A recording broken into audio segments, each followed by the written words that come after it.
I get to be with one of my favorite people all time, Will Clark. And I'm not alone in that statement, as the Giants are going to retire, finally, hopefully, they're going to retire your jersey number 22. And I think it's funny how things worked out, because this was supposed to happen in 2020. Yep. Yep, it was supposed to happen in 2020, and then, COVID pushed it back. Yeah. And then last year, we started out the year not having a full capacity. And so the Giants wanted to do it in front of, full capacity there at the stadium. And then I just said, let's do it next year. I said, we'll do 22 in 22. Perfect. They looked at me and they go, you're doing our marketing job you should for be us. I said, marketing. there you go.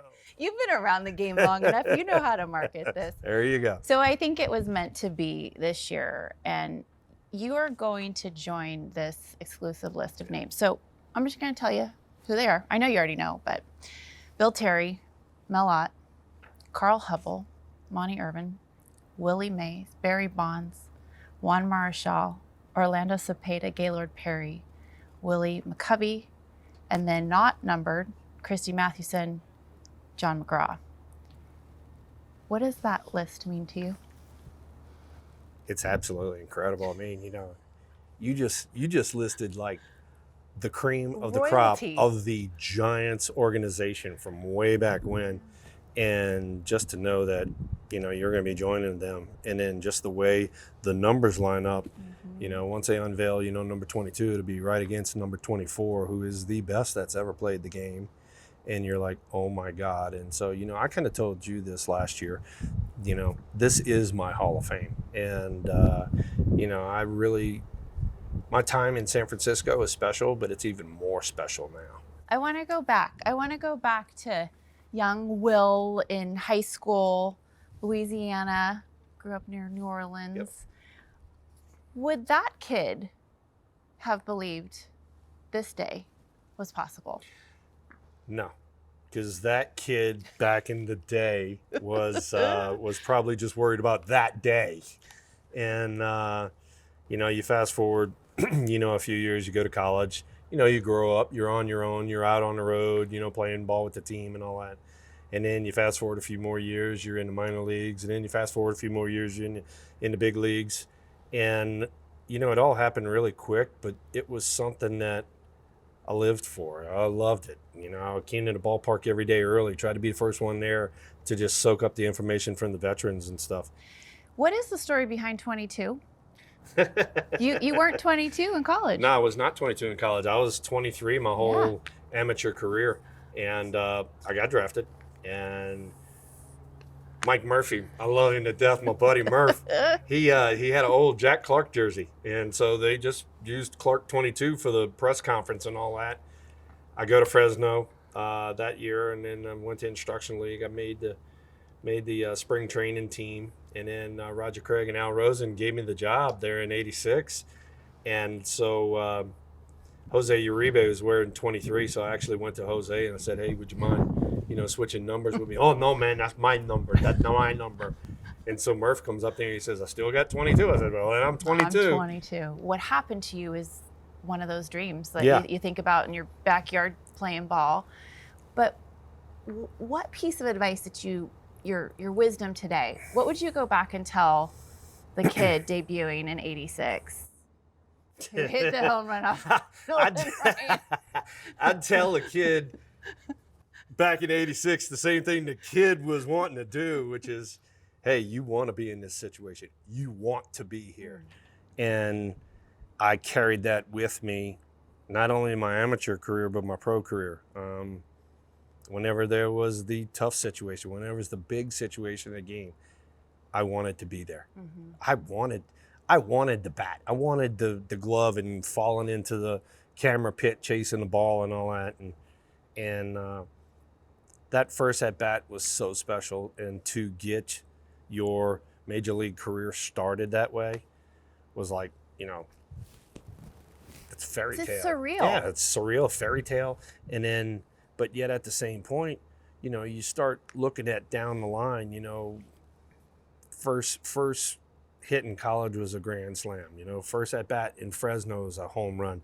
First at bat in the major leagues, home run. Last at bat in the major leagues, home run. First at bat in Candlesticks, a home run. First at bat when I was with the Cardinals, home run. It's like, oh, wait a second. This guy's been there, done that before. He kind of likes this stuff. Track record. No, a lot of people, they get in those tight situations and they find it hard to breathe, hard to concentrate. Yeah, they tighten up. And exactly. They kind of really do tighten up. Yeah. You're exactly correct. And I actually relaxed more. I wanted to be there. I prepared for it. Yeah, I mean, to be able to come through in the clutch as many times as you did, it is rare to see somebody be able to handle that type of pressure. Yeah. What's something you wish somebody would have told you in your career that you pass on now?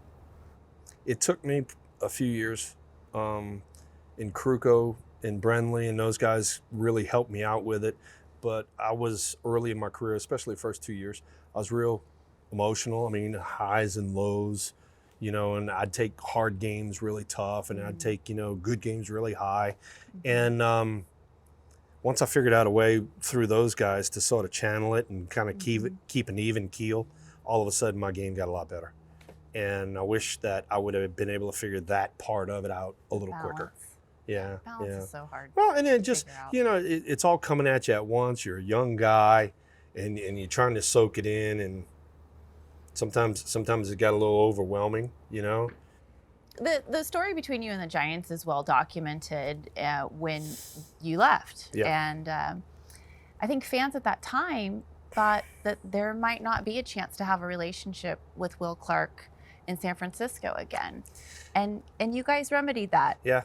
Yeah. And what does that mean to you to be able to come back to the team that brought you in and get past, whatever negativity was there at the time? I had been in San Francisco. Robbie and I had both been on the right side in San Francisco for 9 years, and both of us were kind of free agents at the time.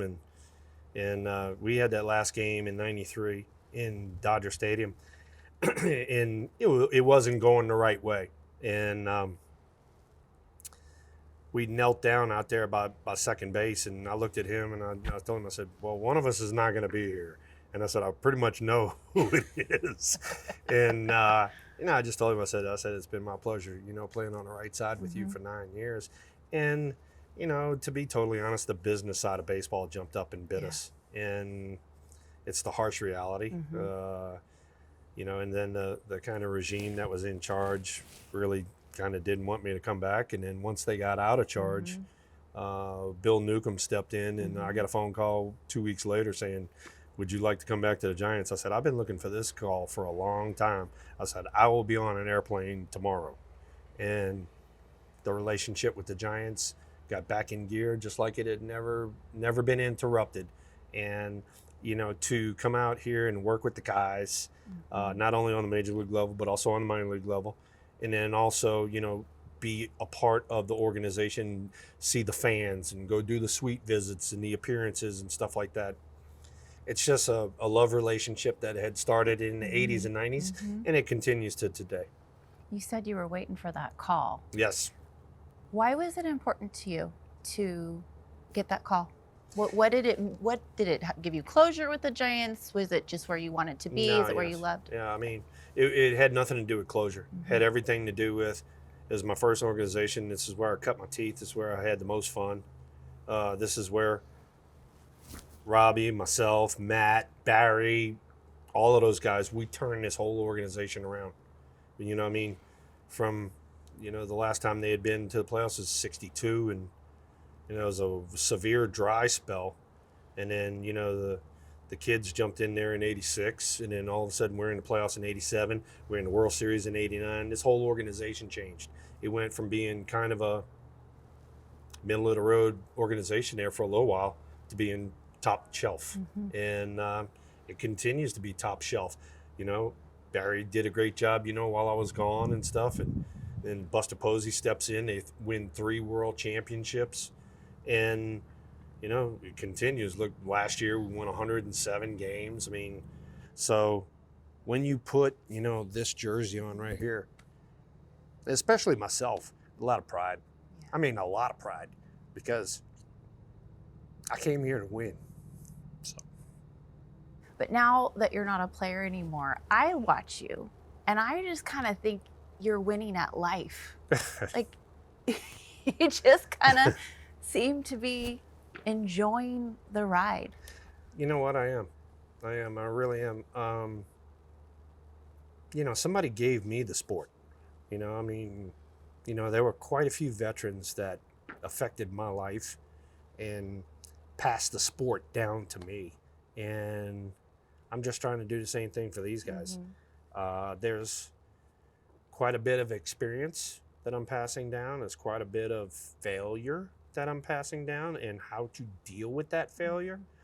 And some of the kids really buy into it, and other kids are, and then sometimes I show up, at some of the affiliates, and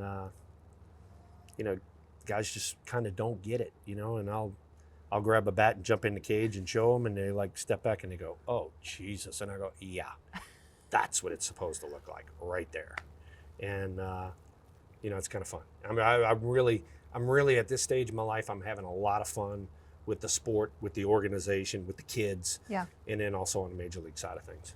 Well, and watching you, you don't just pass on this game and your knowledge of the game to the players. I watch you do it on the daily with the fans. Yeah.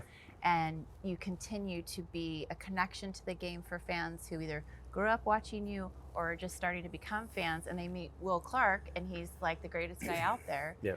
What do the fans mean to you? The fans are what drives us. I mean, I'm out there, trying to get that base hit off of Mitch Williams. I've done a ton of work, in my life to get to that point. I want to be there.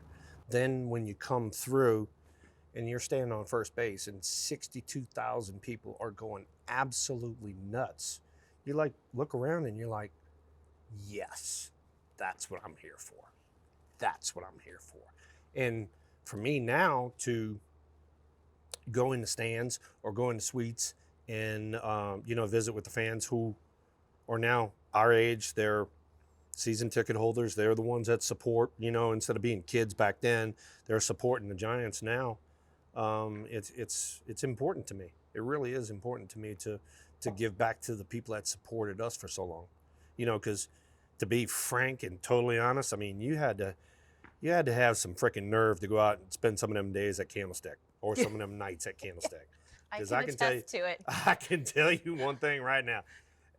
It was tough on the field. I know how tough it was in the stands. Especially when you were eating a freezing cold chocolate malt that you begged your father for. Sorry, Dad. It's a little.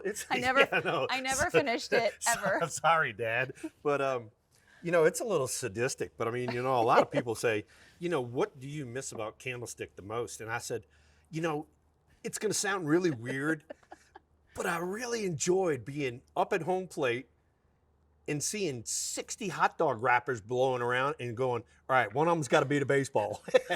And pick the one out that's moving the most.